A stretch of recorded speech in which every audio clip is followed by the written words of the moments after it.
I think what Paddy needs to do is just humble himself a little bit. Stop with this I'm the new cash cow shit. When I asked him to call out. Bagaimanapun juga, pesaing yang berasal dari Inggris, Paddy Pimblett, memang telah menjadi petarung yang sedang naik daun, namun dalam hal hype, dan bukan dalam kategori setelah pada pertandingan terakhirnya melawan Jade Gardner, yang menuai kontroversi, yang mana banyak pihak menganggap kemenangan dalam pertarungan itu dimenangkan oleh Gardner, dan anehnya dari hasil kemenangan yang kontroversial itu, Pimblett malah semakin menjadi-jadi dengan menampakkan beberapa egonya, yang dengan berani mengatakan bahwa dia adalah orangnya sebagai satu-satunya yang menjadi sapi perah di UFC, yang mengartikan bahwa dari penampilannya semata sudah dapat dipastikan jika UFC akan memiliki keuntungan yang luar biasa, atau dengan kalimat sederhananya Pimblett mengaku sebagai bintang baru di UFC. Apakah klaimnya ini dapat diterima? Berjumpa kembali di Octagon 75 dan inilah ulasan selengkapnya.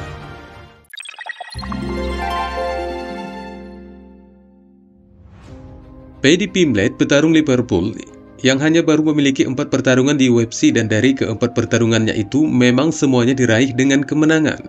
Akan tetapi pada pertandingan yang terakhir, itu tampak tidak berkesan dengan kemenangan. Pimblett pun dengan sengaja terus-terusan mengumbar kehadirannya di UFC saat ini sebagai bintang baru di promosi, hanya untuk mengalihkan pembicaraan kontroversi atas kemenangannya yang terakhir itu. Meski demikian, ada beberapa petarung di divisi ringan yang semakin ingin menguji kekuatan petarung yang berkarakter lugu itu. Namun mereka bukanlah petarung yang berada di peringkat pesaing 10 atau 5 besar. Dan dari keinginan beberapa petarung itu, Pimblett pernah mengatakan di masa lalu jika dia tidak akan pernah memanggil siapapun. Yang mana hal ini disebabkan dari pengakuannya jika dia mendapat larangan untuk memberikan perhatian kepada petarung-petarung yang ingin menantangnya. Kemudian dari larangan ini, dari satu episode ketika Pimblett diwawancarai oleh Ariel Helwani, Pimblett juga mengatakan jika dia perlu diberikan bayaran ketika diundang untuk wawancara baik dari media manapun itu. Dan menurut mantan juara UFC Michael Bisping, jelas saja ini merupakan sebuah sikap yang tidak etis sebagai seorang petarung yang akan memulai beranjak ke ruangan elit divisi. Dan dari reaksinya baru-baru ini, Bisping kembali menegaskan di sebuah acara podcast Believe in Me miliknya, di mana di sana juga ada pembicara dari divisi kelas berat ringan Anthony Smith yang sebelumnya memberikan dukungan dari segala statement Paddy Pimblett. Bisping mengatakan bahwa sebaiknya Pimblett agar mengurangi volume egonya sebagai pesaing di kelas ringan. Bisping beralasan dari apapun yang telah ditampilkan Liverpool itu, baik dari rekor kemenangan maupun beberapa argumennya di Octagon, itu sama sekali tidak akan memberikan pengaruh. Dan hal ini kembali ditambahkannya bahwa seperti juara divisi ringan saat ini Islam Makhachev, dipastikannya tidak akan memerlukan namanya untuk lebih mengangkat hype sang juara tersebut di sekitar Octagon. Dan apalagi jika itu mengarah kepada pengikut di media sosial, maka nama Pimblett bukanlah sebagai yang harus diikut sertakan untuk lebih mendukung karir mereka. Seperti yang dikatakannya berikut ini. I think what Paddy needs to do is just humble himself a little bit. Stop with this I'm the new cash cow shit. When I asked him to call out, who would he want to fight next, saying, I don't need to say anyone's name because I am the man, I'm the boy, I'm the cash cow. And then you know, you're yet to fight someone ranked. I feel that when you're dominating people is all well and good. When you're scraping by a victory, it doesn't have the same effect, and it starts to rub people up the wrong way. Nobody in the top 10, certainly not the top 5, needs Paddy to give them a run. Dustin Poirier, Islam Makhachev, Charles Oliveira, these are household names in mixed martial arts. You don't need Paddy to say the name to get a few Instagram followers.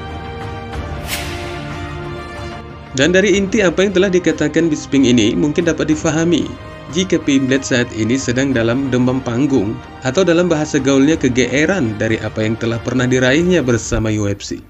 Padahal dari pengamatan mantan juara UFC itu yang tentunya lebih mengetahui dalam hal apa yang harus direncanakan dan dilakukan, bahwa Pimblett sebaiknya belum melukis anggapan apapun dari dalam pikirannya sebagai calon bintang UFC yang datang hanya dari 4 kemenangan plus yang terakhir berakhir kontroversi.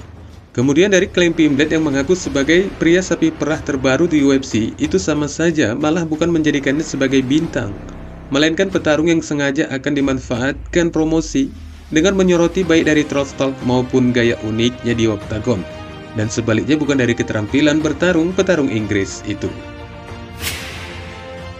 Dan kemudian juara kelas bantam Aljamain Sterling disebut bahwa sang juara itu dipaksa untuk melawan mantan juara UFC yang kembali. Satu pertarungan besar yang mungkin akan dilaksanakan pada tahun ini yang masih ditunggu komunitas seni bela diri campuran adalah pertarungan antara juara kelas bantam Aljamain Sterling melawan mantan juara UFC yang akan kembali memasuki oktagon Henry Cejudo. Kedua petarung itu pun sudah memberikan kesepakatan di antara keduanya untuk menyetujui rencana pertarungan tersebut. Dan kini yang hanya tinggal adalah masalah waktu saja. Dan menurut informasinya, bulan Maret adalah waktu yang tepat untuk melangsungkan perebutan gelar juara tersebut. Mengingat dari pengakuan Henry Cejudo itu sendiri melalui saluran YouTube-nya, bahwa dia telah menandatangani kontrak pertarungan dan mengklaim untuk siap beraksi, yang hanya menunggu pemegang gelar saat ini sebagai target dari kembalinya ke kandang. Cejudo juga menargetkan prospek lainnya, setelah mampu mengalahkan Aljo dengan menembak pesaing peringkat pertama divisi, Sean O'Malley, petarung yang juga baru saja meraih kemenangan kontroversi atas PDN di UFC 280. O'Malley mengetahui pasti jika Aljamain Sterling memang tidak pernah memiliki hasrat untuk melawan Cejudo, dan menurut petarung Amerika itu bahwa Aljo dianggapnya memang dipaksa untuk melawan Cejudo. Bersama Timbo Sugaso, O'Malley menjelaskannya dengan mengatakan, "Dua pertarungan dalam setahun ini adalah sesuatu yang aku inginkan, dan mungkin itu akan terjadi pada bulan Juli atau Desember. Tapi ya, kita lihat saja nanti, karena itu mungkin masih belum dalam perebutan gelar," katanya dengan menambahkan bahwa menurutnya Aljamain Sterling telah memposting gambar di media sosial dan mengatakan akan pergi ke pelatihan untuk melawannya atau hal-hal lain yang semacam itu. Namun mantan juara UFC Henry Cejudo berangkat lebih dahulu dan mengatakan kepada Aljo bahwa kesepakatan dari pihaknya telah selesai dikerjakan, dan petarung veteran itu pun dipastikan siap kapanpun itu, baik itu pada bulan Februari, Maret, maupun April pada tahun ini. Dari kesiapan Cejudo yang akan melawan Sterling ini, O'Malley kembali mengatakan, "Jadi, Aljo itu sebenarnya tidak memberikan balasan apapun atau semacam perlawanan, dan kami sudah membicarakan ini beberapa kali. Aku tidak berpikir potensi pertarungan mereka itu dikarenakan uang. Karena secara aslinya, Aljo memang tidak ingin masuk ke camp. Jadi bagiku ini adalah semacam pola pikir di mana seseorang itu tidak ingin masuk ke camp tapi dipaksa masuk. Aku juga pernah merasakan di mana kita belum memiliki kesiapan mental untuk berangkat ke camp, dan ini akan berakhir dengan kesulitan karena dia dipaksa untuk masuk ke pertarungan.